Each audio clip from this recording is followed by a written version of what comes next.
Right, welcome back. We are continuing with the summer seasonal diseases, and next up is heat stress in beef cattle. If you've heard about heat stress, it's most likely in relation to dairy cattle, probably because dairy cattle have higher metabolic rates. They're more likely to encounter heat stress with all the knock-on consequences we will discuss. Besides being obviously uncomfortable for the cattle, the major consequence, at least in the UK, is infertility. This can happen directly in falling conception rates at the time or increased rates of early embryonic death. That's where pregnancies in the very early stages won't be maintained by the cow because she's under a lot of stress. However, you can see problems with fertility even if mating is at a later stage, and that lag is due to gamete development. A gamete simply means a reproductive cell. So for a bull, that's going to be a sperm cell, and for a cow, that's going to be an egg or an ovum. Gamete development takes a long time. It takes between, say, 2 and 4 months. So if the development of those gametes is compromised by high temperatures, say in May, it might not be until July, August, September that those gametes are eventually mature and being used, but they might be defective because of that faulty development during those hot months. And hence, you might see fertility issues arising because of poor conception at that stage. In countries that see much hotter climates regularly than the UK, you can see really severe heat stress and even death. So what does heat stress look like? Cattle typically refuse to lie down. That's to increase surface area over which to radiate that heat. They may group together, often in shady areas if there are some available. You might see cattle crowded around water troughs and potentially splashing water onto their flanks in order to cool themselves down. When heat stress becomes really severe, again, not that common in the UK, you see changes to respiration. Now this is largely because cattle don't sweat very effectively. They don't find it a particularly effective way to dissipate heat. They lose a lot of their heat instead through respiration, as in breathing.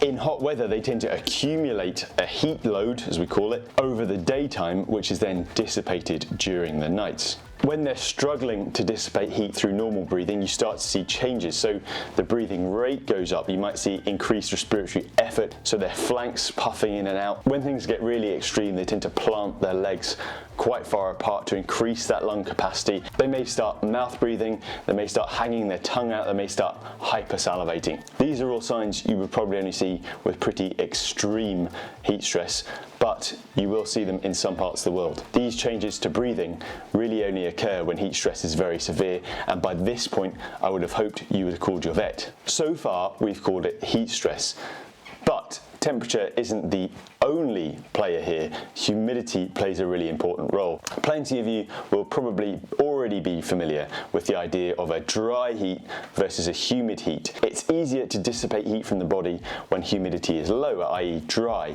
and therefore it tends to be less challenging. Conversely, as humidity rises, the temperature at which cattle will encounter heat stress tends to fall, because in a humid environment it's more difficult to dissipate heat. The temperature and relative humidity can be combined into a value called the temperature humidity index, or the THI. I'll bring up an example table of one here. Pause if you want to have a look at it. This is probably why you can still see heat stress on a cold, wet island like the UK.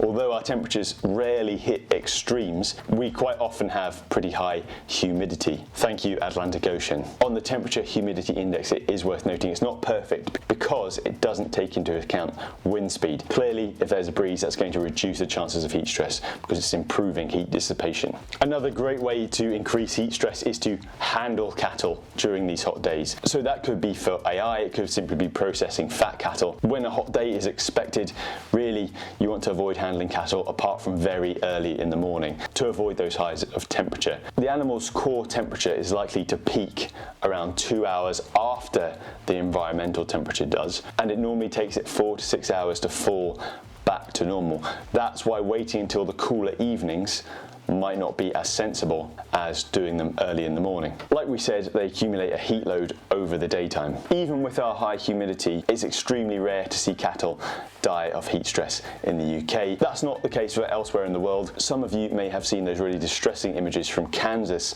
last month, where it was really a perfect storm. Everything came together. You had highly susceptible cattle in an unforgiving environment, and the temperature humidity index just soared. That was a really grim illustration of how all those factors can come together for a really very tragic outcome. And that brings us to prevention. As we've said, unfortunately, by the time you've noticed heat stress in cattle, some of the damage, at least to fertility, is probably done. That makes prevention next year very important. Prevention is really common sense executed consistently. So two big things are water, and that means ready access to clean, fresh water. Go and have a look at the watering systems on your pasture. Are cattle having to walk a long way to get there? Are they crowded around a water trough waiting for it to fill because it replenishes too slowly? Are there enough of them, and are they in adequate size? And after water, it comes to shade. So that could be trees, hedges, buildings, purpose-built shade structures.